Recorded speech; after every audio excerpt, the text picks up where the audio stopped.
Welcome to the OK Then Show. I am Titia Owens, the Madre. Hey y'all, I'm Chyna Elizabeth, the daughter. Welcome back to the show. We are so elated today. We have one of my incredulent friends in the room with us today, and she has a plethora of wisdom that she's going to expose with us all today. So we're so excited. We're going to let her tell you who she is and about what she's going to talk about today, which is, who are you?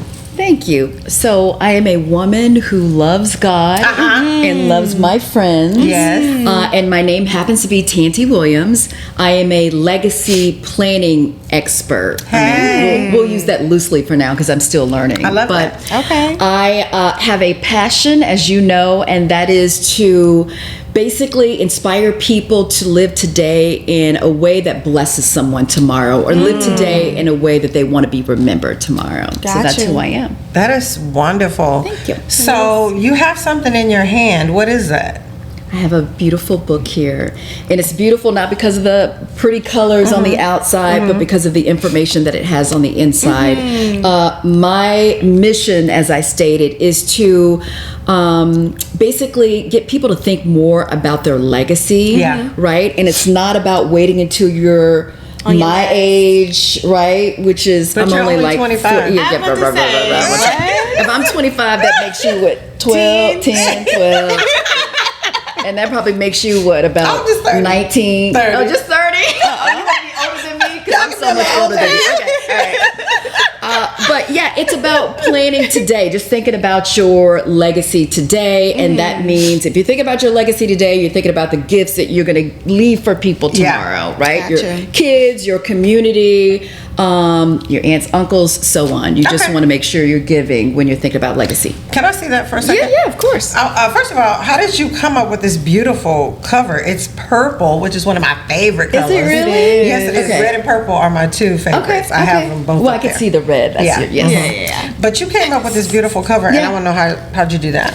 Well, so initially I thought about the growth part of things, right? And so that's why you see like vines and butterflies on it. It's all about planting a seed and growing and developing from that. But Love that. As far as the color, just to be honest with you, I looked at several different colors with the backgrounds of green, and it's not that purple is my favorite color, although it's a very beautiful color. It was just that I thought that was beautiful for the book with the vines and the butterflies on it. I love it. Yeah. So I'm opening up the book, and the first thing I see is 8 parts with legacies acronym. Yeah. And so read those 8. Tell us those words. real quick. So legacies, the acronym, of course, is going to spell out legacy, legacies. But the first one is legacy, and that's basically, and I don't know if you want me to go through the chapters, because I can talk. Just break it down real quick. So legacy is basically just understanding what a legacy is, and there are 2 types of legacies. There is a footprint, which is more of the financial part, like your buildings, houses, monies, trusts, and all that. And then there's heartprint. And a heartprint is more of the values that you're teaching your kids. It's the books that you're leaving the world. It's that type of stuff. And to have a comprehensive, complete legacy, a really good one, you want to have both parts. Right? So that's what this talks about. To exemplify, that's the E, and that is basically me sharing all of the regular people like you and me that have left phenomenal legacies that have changed lives. You don't have to be a superstar. You don't have to be Beyonce, putting out hair products and all that kind of stuff in order to leave a legacy. You can leave a podcast. You didn't add my name in that. You said Beyonce, but you didn't say Tisha. Tisha and Chyna. You forgot that part. Keep going. You don't have to be these 2 to leave a beautiful. You could be somebody like me and leave a good legacy. Just writing the book and taking pictures and sending it to my parents. Yes, that's beautiful. Yes.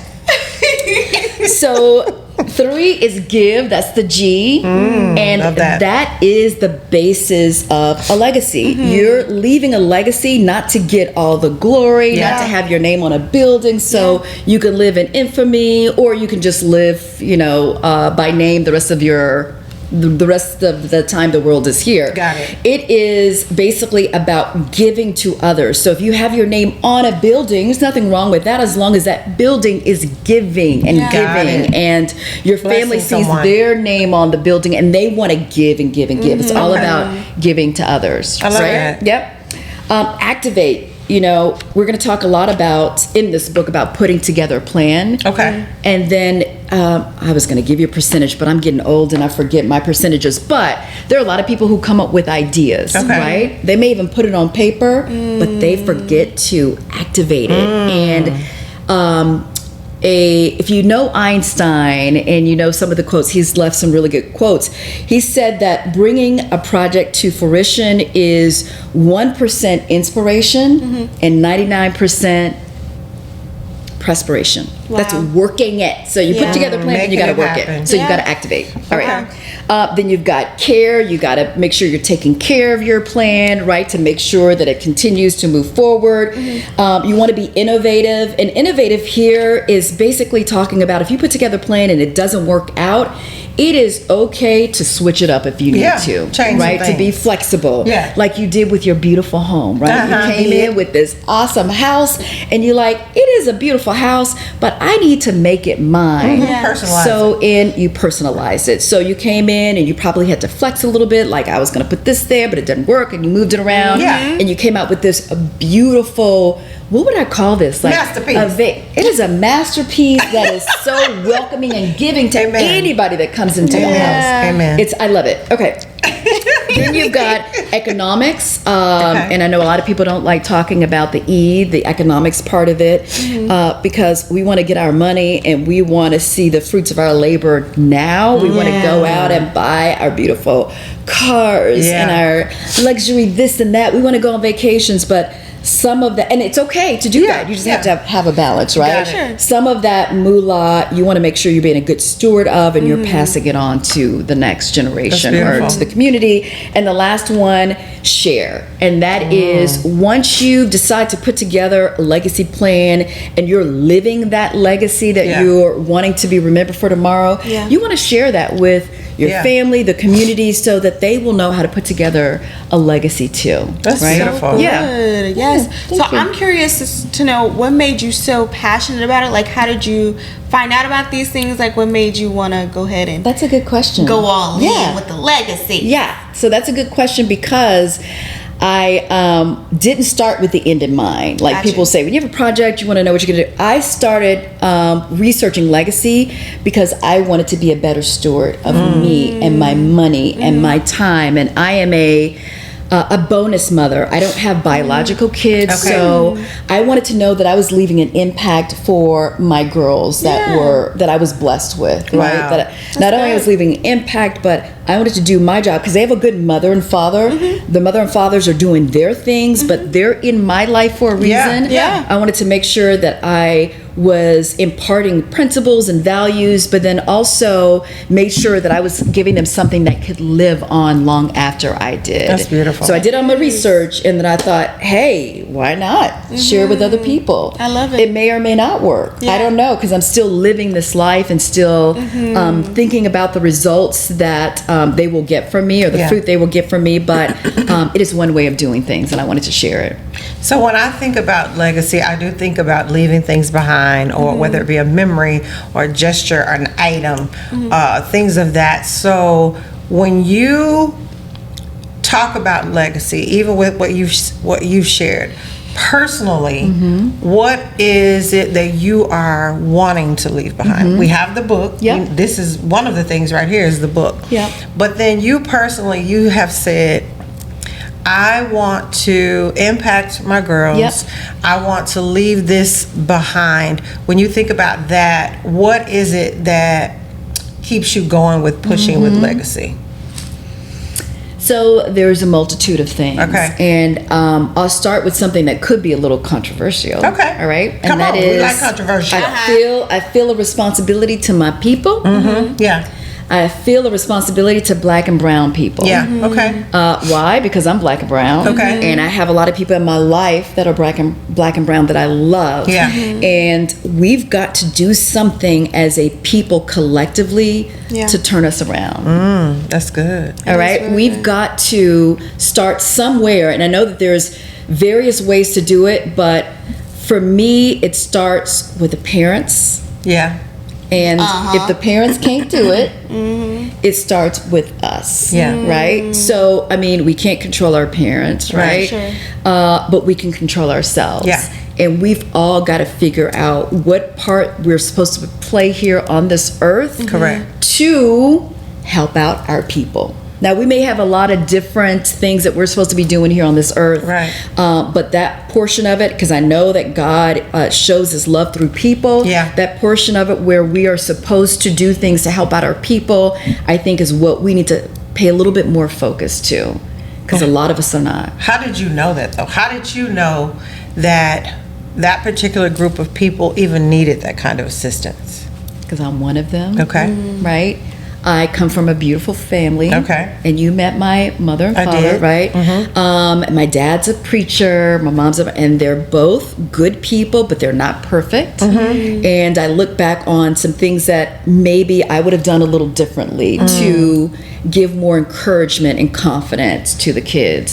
So not only do I have bonus kids, my mother has bonus kids. Wonderful. And the bonus kids are, they came from a different background than me, and we all had to figure out how to merge it all together and make it work. And some of it did, and some of it didn't. So I'm saying it. I feel like I'm talking in code. I don't mean to talk in code, Don't but talk in code. some of us are doing what we need to do Yeah. in the family, and some Yeah. of us do not, without calling out Yeah, any but people. that's just how it thought is. it's Yeah, that's how it is in any. It is. It's like that in our home. Yeah. Like and it can be from day to day. Yeah. Like Yeah. there are different times. There are times where I'm better Yeah. about a particular thing, but then Chyna might be better Yeah. at another thing. So we have to communicate what those strengths are, Yeah. so that we can assist each other in Absolutely. building those things up. And that's what you're saying.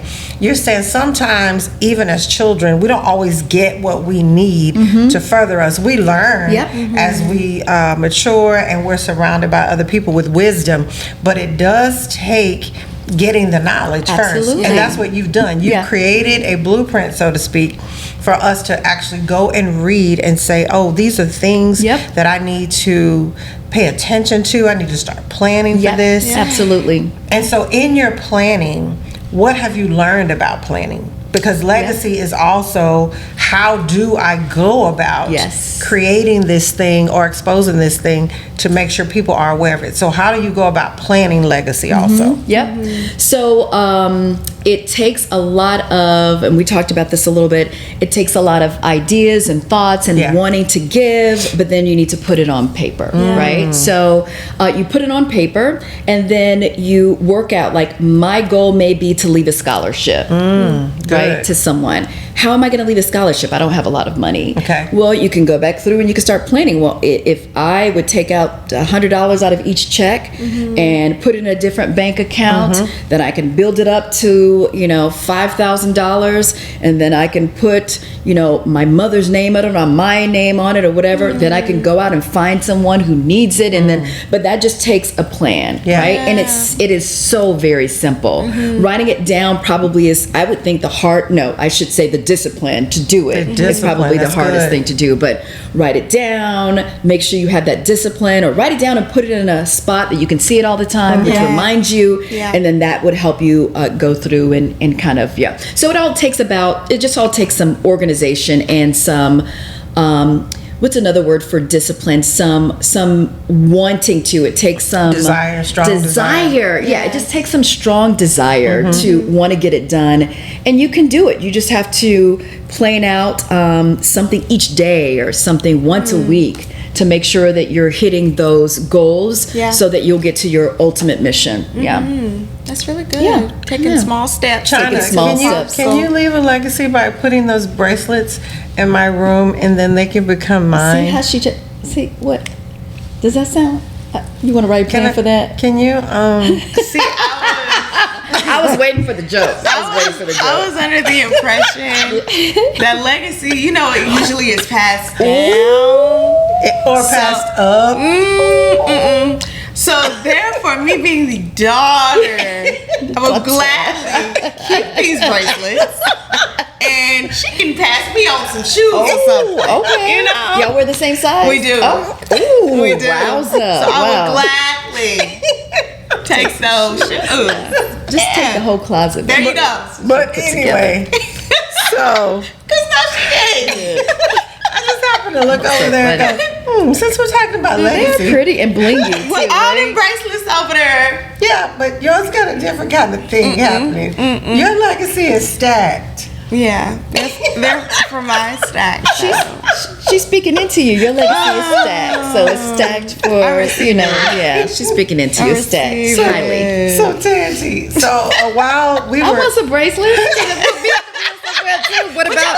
I want some. No, it's not. Yes. It's stacked like I don't know how to stack them like y'all do. Oh yeah, y'all got a bunch. Yeah. Okay. That's so funny. Oh God, that's so hilarious. You can leave me this actually. What's it? This Are you in line for? Oh, I'm older than you, I guess. Wait a minute. Okay. She can pass that down too. Yeah. That could be pretty. a family so much. heirloom. So a few It shows is. back, we were talking about you, and we were letting the people know that you were going to be coming on the show because at the time we were dealing with planning when people are exiting life. Yes.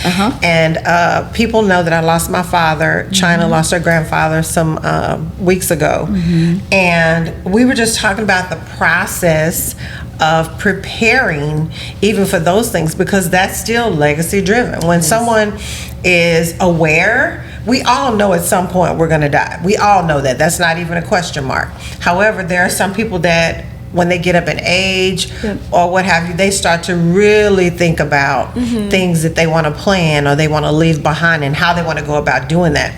So I wanted to talk to you about some of those things that we could possibly start thinking about even in that realm of legacy. Yeah, so that's a good one because it is hard for people to talk about something like that. You don't want to think about dying, but yeah, the first thing you do is it happens to all of us in the circle of life. But the first thing you could do is basically start having conversations with the people around you, especially your kids, with what you desire as far as when you pass away, right? So what kind of service you would like, what kind of pictures, who you want to speak there. That's a beautiful thing. You can also make sure that you can pay for your funeral, whatever that may look like, right? Some people want something lavish. If you don't have the money for that, you want to have something lavish, you can get some type of a payment plan with a funeral home, right? You can now I heard you talk about this on the show that she was talking about. You can get some life insurance, right? If you don't have a lot of money, you could still leave a financial windfall to your kids, to the community. You could still pay for your funeral. You get just some life insurance, right? To make sure you can do that. The last thing you want to do is to be a burden on your kids who are also trying to build themselves up so they can leave a legacy for their lineage, right? So you want to make sure that you don't have to put together some type of, your kids don't have to put together some type of GoFundMe or take a collection plate around at the church house. Because then that takes away from other, start baking some cake, get your cookies out. I will not be baking no cake. Can you cook? No. Not bake. Well, I can cook a little bit, but baking you can't That's bake. not her ministry. Baking is not her ministry. So you should, so you encourage your mama to get it some together. Life insurance and all this. Go ahead and figure that out. Yep. Because then you can make sure you have a will. Yes. Do you know that 50% of Americans have wills, but only about 13% of Black people report that they get any type of inheritance from their family members, whether it's their mothers, their aunts. We just don't have a lot to give back. That's true. And we don't think about how we could change that, right? So you want to make sure that you have some type of will in place, a will that has been, get a notary, make sure everybody knows that there's a will out there. And you can even go further and set up some trusts and things like that. That may be a little bit more complicated, but I would say a will is important so that even if you feel like you have a few things, right? The bracelets, the shoes that you got back there, you want to let Chyna know she can have them. Give it to me. Give it to you. And if you don't do that, somebody may come in and contest, all the beautiful things you have, and then you find out all of the money, the little money that you saved, gets taken by probate court because you're in here trying to figure out what should go where. So I would say start putting together your wills, put together your burial plans. That's good. If you don't want a burial plan and you don't want some type of hoopla event, just talk to people and tell them what you want in your life. And that's good. That can take you there. So you're saying communication is key? That is 100%. In fact, that last chapter that I talked about in sharing, it also talks about not only the footprint that you've put together, or the heart print that you've put together, and how you're going to share with other people so they can emulate. It also talks about talking to the people around you so they know what you want. If you want some Luther Vandross played at your funeral, you want people to know it so you can get there. Right. So we kind of discussed what we wanted at ours. Already? Yeah, we did. You? Yes. So I'm curious to know what you would I want at mine. So I want. Okay. So this comes from me being a preacher's kid. Yeah, that's okay. I don't want 3 hours of preaching trying to save souls at my funeral. I'm sorry. Do that on Sundays and Wednesdays, and Mondays for mission, and on Saturdays you know because we went to all. We went to vacation Bible school. We went to if you Baptist only Training knew Baptist Training Union. I'm from Houston. We couldn't go in Houston. We had to go to the country where my grandmother lived to go to BTU. It was, oh my gosh, it was torturous. So I only want like a 30-minute service. I want to be cremated because I'm not trying to put a whole bunch of money into some dirt into my coffin and stuff like that, because I'm going to go ashes to ashes, dust to dust. And I want you to sprinkle me over Bahamas. I want you to go to the beach. Sprinkle me amongst God's glory. In fact, I'm gonna leave you a little bit of money so you can get there to the Bahamas. I want you to go sprinkle me, and then I want you afterwards to be at one with God, thanking Him for my presence, because I know I was worthy of that. Amen. And then I want you to go have a good time. I want you to go and enjoy yourself on the beach. That's what I want. Awesome. And you know who want to speak about you and all that? Yes. I want my bonus daughters to speak about me. Only the good things they remember. In fact, Cheryl Action Jackson spoke about that this weekend because her aunt passed away, but she talked about how her mom put together some letters, and so when she passed away, she read those letters, and they were so touching. They said things like, baby girl Cheryl, I'm watching you right now. I'm watching your hair flow through the wind as you walk outside to pick your little flowers or whatever. I'm adding some extra stuff. She said that part of it. Still those kind those kind. So I want them to read off the beautiful letters that I've written them. I want them to, and I need to write up some other stuff that I want them to remember me by too. Yes, you can use your own words as well, but I would like for you to use like for you to use some of my words, because they are going to be strategic and very mindful that I want you to share to the crowd. To the peoples. What colors? Because some people. Oh, I didn't think about that. That's what she had. You have colors on yours? So when we were having a conversation, then she said, I want like tans. And I was like, tans? What are you talking about? Like neutral colors? But it made sense because that is so funny. You want neutral colors? We have been attending Is that happy funerals. colors? Is that happy? It's just or what she what? likes. You want people to wear tans? Yes. Oh, instead of black and dark blue. I do like black too. Okay. Yes, she does. Okay. We've I didn't been think to about a few recently, and like the colors are blue or like a green or something. Like they had a set color for the family. I love it. Yes, I was thinking happiness. The fashion. I was like, I want y'all to be in cute tans. I need to write that down too. I didn't think about that. Okay. Oh, people are gonna be so mad at me because you know when you go to parties and they're like, "I want you to wear sequins," and that's I'm like, what we do. "Why? Yeah, I gotta that's what wear we do. sequins?" Because No, that's what we do. But I Very don't care if they're on mad. Okay, I'm doing that too. I'm copying that from Yes, you ladies you to have my should. theme. I need to put that together. Okay, gotcha. Let me think. Okay, got it. Okay. But like you're saying, it's all a part of the legacy Yes, planning. Everything, sure. especially Have fun if with it's a it, too. personal Yeah. thought process. Like Yes. for her, that is her thing. That's- Like she figured out from going to those services. You know, they're all wearing colors and they all have themes. I'm Right. gonna make sure we discuss that. I love it. You better write that down 'Cause somewhere that's just in what I'm case saying. people pretend they forgot. It's on record now. Oh, it's on record now. Yes, there Yeah, you go. it was on the podcast. Yeah, I love it. Put that in your safety deposit box. Nobody can lose it. Okay, got it. Because I kept saying, I want colorful. Yeah. I just Yeah. want a bunch of colors. I think people would know that from you. I would think that nobody would show up in some drabby black. People would be I hope wearing not. red, Yeah. purples. I think Okay, even if you didn't tell the people greens, that, they would do that. turquoises, They're like, yeah, Colorful. yes, she would want me to Yes, colorful. be bright. Yes, and bold. Yes. Yes. Bright and bold. Yes, I I love love it. that. Yes. Love it. But that makes me happy though, just to know that we can freely have the conversation. I think that's what it is. It's giving people the opportunity to feel okay. Yeah, and it's a true celebration You know, of life. Not to for interrupt sure. you, but it's, No, you it's- just you're in want it. to. You're Yeah, in it's a it. true celebration of life. You got to celebrate. It's a beautiful Yeah. thing. And so you have bonus daughters. Yes. How many do you have? I have 3 of them. You have 3. Yeah. And so tell me how, because you have bonus daughters because you are married. Yes. And your husband had 3 girls. Yes. And so when you all met and Michael knew that you were the one and you were the I don't know if that happened bright when we met. and morning star. Yes. And you were the wind beneath his wings. I don't know if he'll say that right now. But yes. Let's just think of it that way.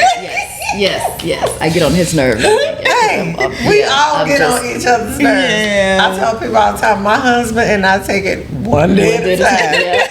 And that's what. And if you treat it that way, I think you get more Hey, out of the marriage. And we'll don't you tell think? each other, Yeah. I love you today. Today, How about I love that? you, boo. I said it, I love you today, Yeah, honey. you're gonna love him forever.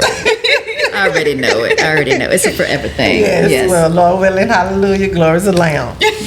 And so anyway, Did she say glory is the Lamb? Glory Had a is the little Lamb. glory is the Lamb. Okay. Okay. I love my husband. Oh, he's amazing. Okay.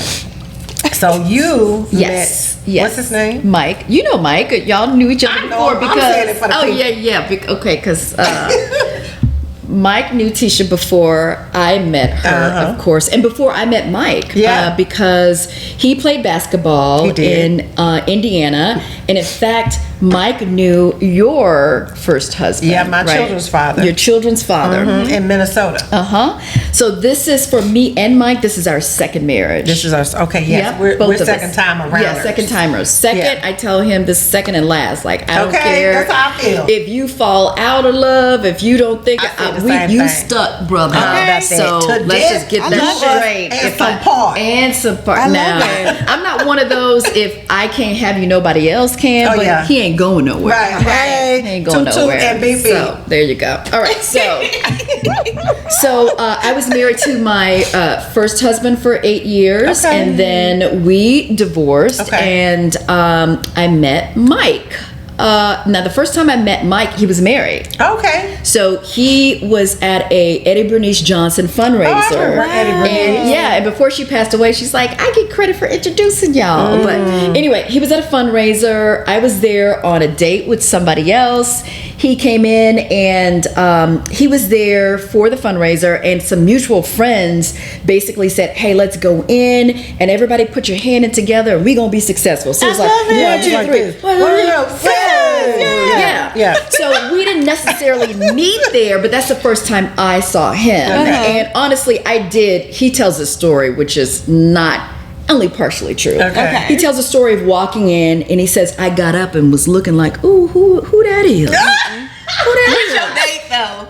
Yeah, so that that's not true. Right. How you gonna be? Yeah, but I didn't like the guy, by the way. So I did look, but Okay. I didn't stand up and do all Right. that. You ain't course go you all the didn't. extra. And the date, I think, was he walked away. Something was going on because I can't remember this part. He had walked away. So the date, by the way, hopefully he doesn't remember who he is Oh, because God. he had rings on. Have you ever seen a guy with a ring on every single finger? Absolutely not. Absolutely not. So it was a blind date, and our mutual friend no. Daniel said, "Hey."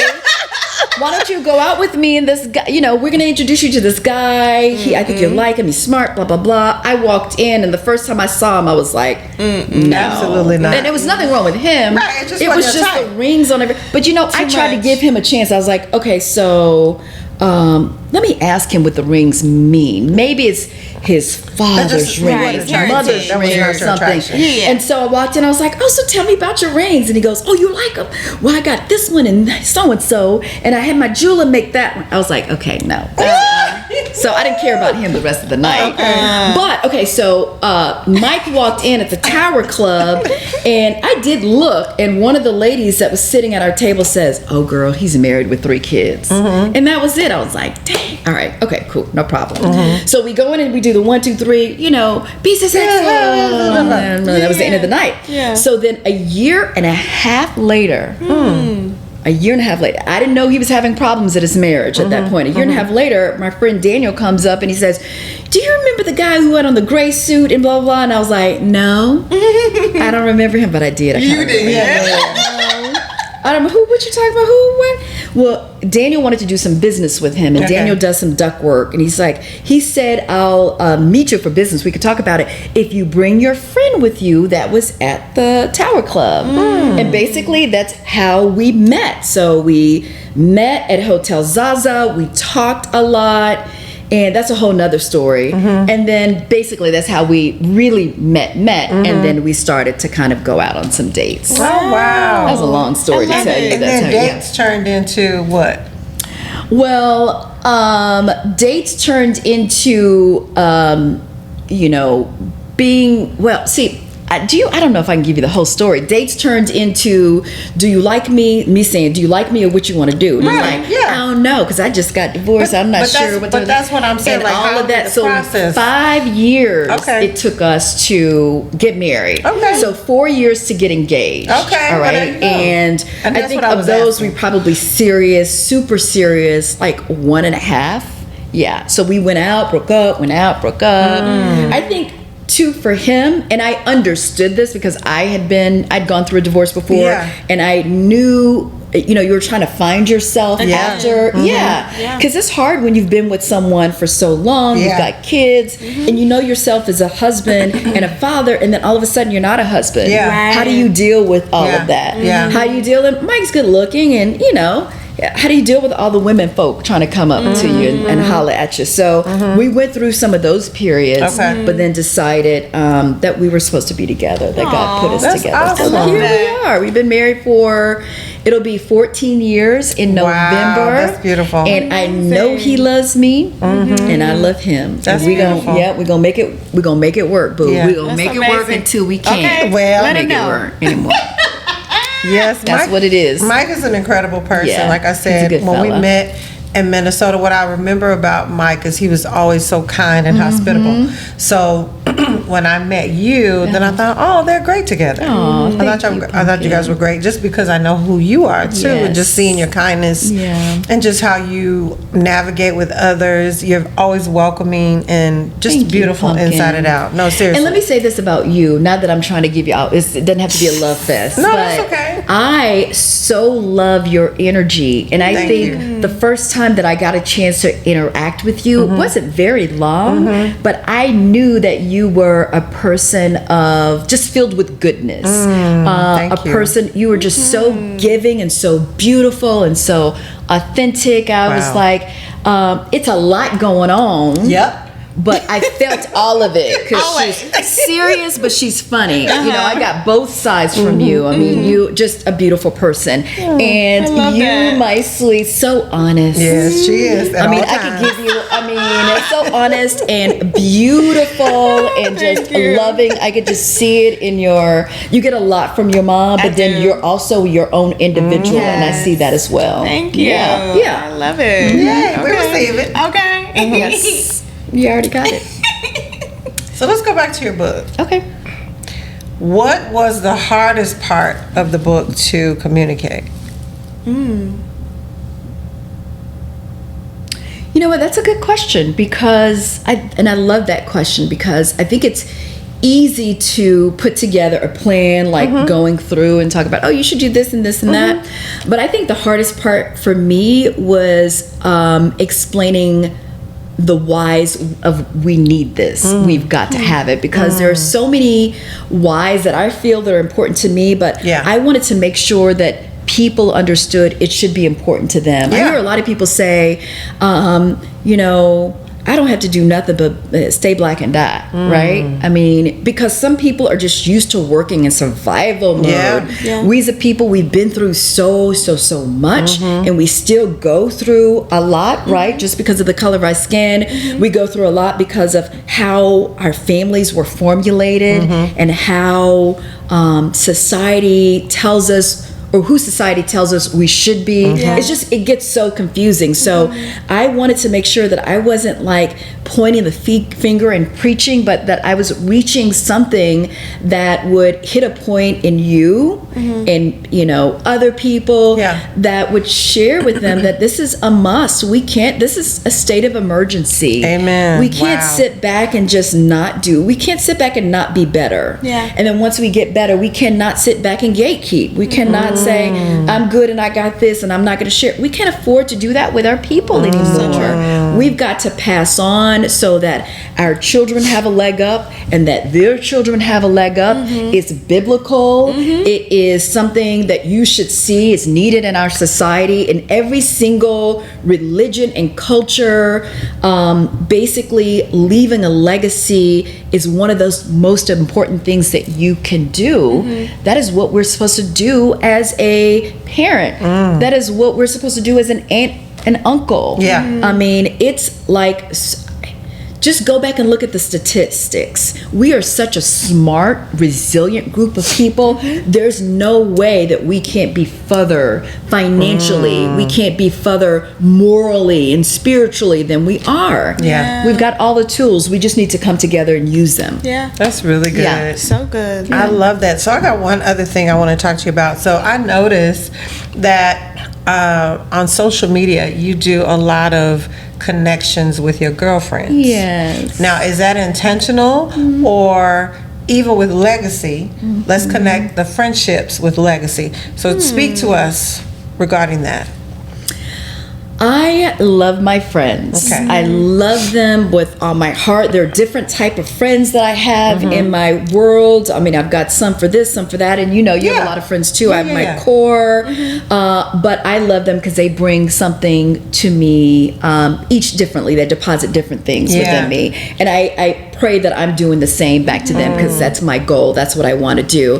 But again, I came from a blended family. I have a little brother, and I do have a sister, a bonus sister, but she didn't grow up with me. So it was just me and my brother for a little while. And then when my sister and brother came in to live with us, we had hell in the house. I'm just going to be honest with you. It was hell in the house. And there were many times that I didn't feel a closeness that I was looking for. Not with my brother, not with my parents, not with my siblings. So I'd always thought, I'm going to choose people to put in my life. And it wasn't, conscious back in the day. It's conscious now. But I'm going to put people in my life that give me some things that I need that I didn't get. And I'm going to pull some people in my life that are going to help elevate me. That's why I have so many different types of friends. And there's some, I learned the hard way, there are some friends that you don't want to put together because they are not, just because I love them and they got the right chemistry with me doesn't mean they're going to have the right chemistry with each other. And it took me a few knocks on the head to get that. But I love, really good. I love what each of them bring to me, and I can't do without my circle of friends. That's good. The small circle and the big circles that I have. I just love them all. And we don't have to talk every single day. That's fine. But I just love my group to life and back. Yeah. That's so beautiful. For sure. But I love what you said.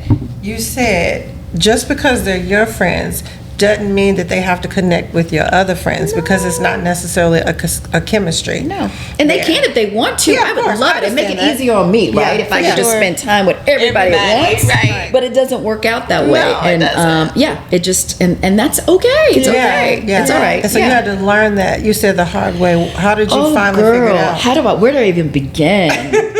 This is legacy we're talking, so we need to know from the past to now. Oh my goodness. Okay, so I'll give you this quick story. This is one of several, but had some girlfriends that I grew up with in my 20s, right? So after I graduated college, I grew up in Texas, graduated from a college in Texas, but I moved to my first job in Birmingham, Alabama. I met a group of friends there in my 20s. I was 21 when I moved there. 21 when I moved there. And then I had a group of friends from 21 to 23, and they're still my friends, but I've grown a lot from that time. So I try to put that group of friends with a professional group of friends that I have. And we happened to meet up in LA one time. And when I tell you, it was a mess because one group got upset with me, because I think it was all stemmed from jealousy, right? Just to be honest with you, and you can kill me later, friend. But it stemmed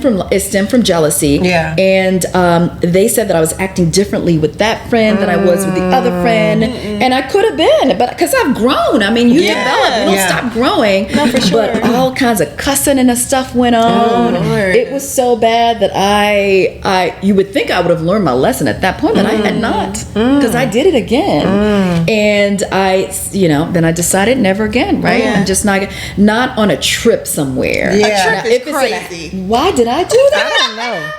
Both times it happened on a trip. You don't do Bring that. out a different side of people. It does. I will say that Yes, it I've been does. on trips with people, and it's just like, wait a minute, Yes. this is a new version of you that I've never seen. So doing a trip is actually insane. We'll never do it again. So remember that, peoples. When you're putting some folks together, do not do it on a trip. No. Do not do it on a trip. Yeah. And sometimes, to like you said, the word jealousy. Sometimes people are a little uncomfortable because you've gotten comfortable with these people. But they don't know them. Exactly. So they're not trying to just jump in and feel the love that you feel. Sure. And I think sometimes we don't take those things into consideration. We just feel like because they're friends of ours and we know them individually and personally, that they're going to automatically give that love and hospitality to other people. And it just doesn't work like that. No, for sure. It doesn't work like that in a workplace. It doesn't even work like that in a church. So when we try to force those things, we don't even realize we're doing it. We're just saying we want all of our friends to meet. That's true. That's have so a good true. time. But in actuality, the expectation is there. It's too high. It's too high. It's just way too high. Yes. Because again, if we think about even our foundation of friendship, if we really go back, we'll even see it was a process even with us with them. For sure. You know what I'm saying? For we didn't automatically know we liked her. That's true. Or that we wanted to spend time with her, or she was that easy to talk to. That's true. Or we don't like the fact that she's always late and we love her anyway. Like we had to grow. You have to grow. To those things. But when we connect our friends, we're like, oh, you gonna love her? And they're like, I don't love her. Exactly.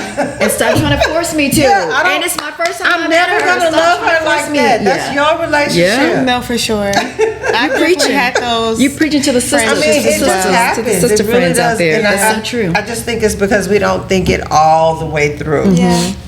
I've just learned it over time. It wasn't anything that I've figured out overnight. But when I really realized how relationships work, because I deal with a lot of volunteers, and even in dealing with volunteers, I see different things about them that are either going to be good long term or not so good. So I have to kind of really start pegging out and deciphering early on. And same way with friendships. You know, that's so true. You're so right. I just wanted to share that because y'all was trying to take women on trips. I'm like, that's not how that works. Not smart. Don't do that, people. I've learned. If you already learned, you're so young and you've learned that. I mean, I have learned a lot about friendships already.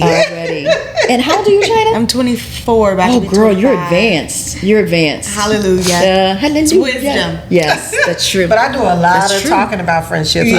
I do a lot of talking about relationships and deciphering things and really evaluating, because sometimes we can't see it because we're so enamored with, because we really do appreciate people when we appreciate them. Sure. But at the same time, just like in a relationship with men, we're sometimes blinded. Yep. We can't always see those things that outsiders so true. looking in can go, Something ain't right here. Yeah. something ain't right. Right. I know you're saying this is your friend, but And I appreciate that too. Yeah. Now, I do appreciate the friends that are willing to speak up and out of the goodness of their heart to No, for say, sure. like, hey, you want to Genuine. watch this one a little bit because this is what I've noticed. Not that I want a plant, and I try not to plant, use bad seeds in anybody, but you do want people to look out for you in that way, for sure. and it's people that you trust. If everybody's just coming up to you just saying something, you're like, Okay. Get back. girl, you got a problem with Get us. back, That's all it is. Right. Yeah. But if you know somebody genuinely loves you and has been a part of your life and genuinely want to see you thriving in your relationship, Right. Sure. then you pretty much know that they're seeing your better good and they want to see that relationship thrive. But, Absolutely. there are some mothers even with that go, I don't really like her, so I'm going to make sure that she doesn't like her either. Ooh. That's rough. It's those too. Ooh, that's people rough. just be crazy. Yeah, that's legacy also. They just be crazy. And sometimes In a nutshell. You just put it just like that. That's it. what it is. and that legacy comes from sometimes upbringing. For sure. Just what they've been taught, how they've been shown what relationships look Yes, like. yes. So therefore, they don't necessarily know how to nurture relationships, and they bring that onto you. That's all a part of legacy as well, is how you have trained your individual children or family or friends to embrace relationships. So true.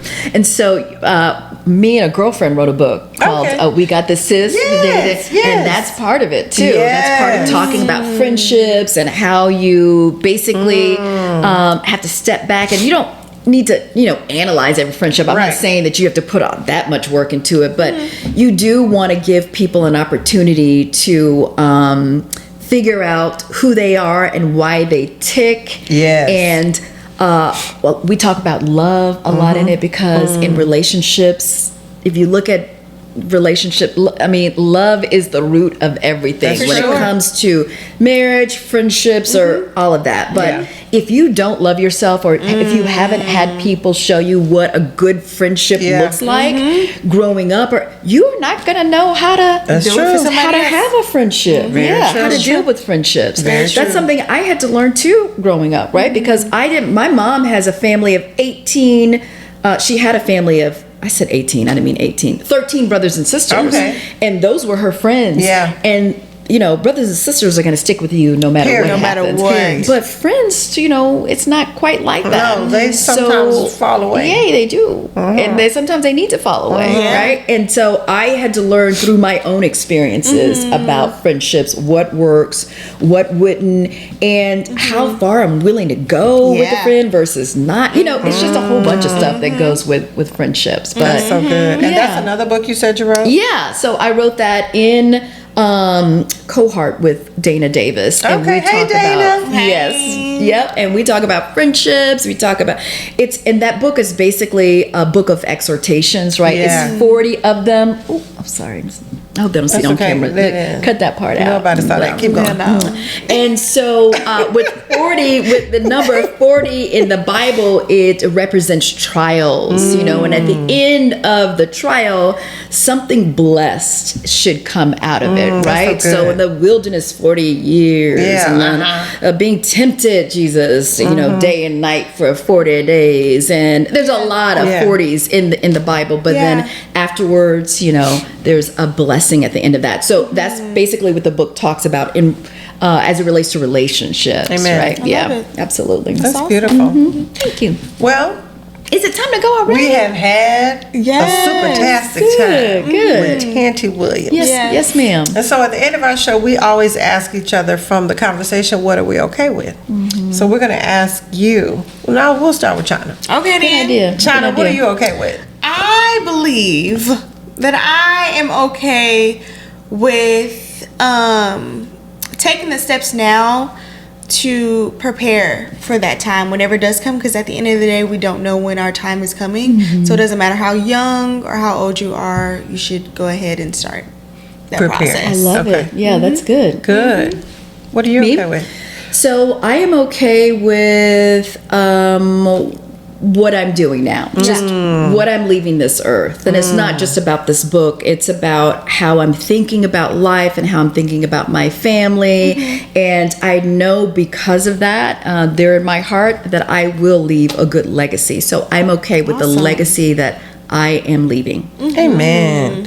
That's beautiful. And I'm okay with learning more about this book. I'm okay with learning about legacy living. Yeah. I'm okay with being more educated about what I can leave behind and the preparation for that. So tell Love the it. people how they can get your book. Yes. So Legacy Living is available in all the bookstores, all right? Anywhere you can buy a book, except for Half Price Book, I think it is, because many of those are used. Yeah. But it's available everywhere. Amazon, Target, Walmart, just go online. You can also get it from me. If you go to legacylivingwithtante.com, the book is there too. If you get it from me, I'll sign it for you. Not that you need a signature. Everybody's got, signing books. But not that you need a signature, because I would love for you to read it, get what you need out of it, and pass it on to somebody that you think would need it as well. But you can get it anywhere. Okay. Yeah. Awesome. Right. That's so wonderful. Well, we thank you, Tante, for joining us today. Thank you for having me. You are so I appreciate welcome. it. Yes. And so Thank you. You're welcome. for those that are watching here today, make sure that you share with us in the comments some of the legacy living notes or tidbits that you got today. Tell us how we can encourage Tante to keep sharing about legacy living. you. And continue to watch us each Wednesday at 9 a.m. on YouTube. And you can also listen in on Spotify and Apple Podcasts every Wednesday at 9 a.m. as well. So make sure you're subscribing, liking, and commenting, and telling us all about what you learned and what you got planned. What colors you gonna wear at That's your what I'm talking about. Not you, but your family. Sorry. You gotta think about that too. Why you want to? Well, that's true, too. If you're gonna be buried in a, Well, yeah, I don't think I want an open casket. You don't think so? What if you're real cute though? I'm gonna be Like cute. you. Okay. But That is so funny. You get to do what you want to do. But thank you for tuning in. We look forward to having you come back again next Wednesday. Yes. And so it's our time to left. So with that, y'all know we are getting ready to exit. So we leave with okay then, bye. Okay then, bye then. You ready? Oh, okay. Then. Okay then, bye then. You Okay. ready? Yeah. Okay, here we go. Okay then. Bye then.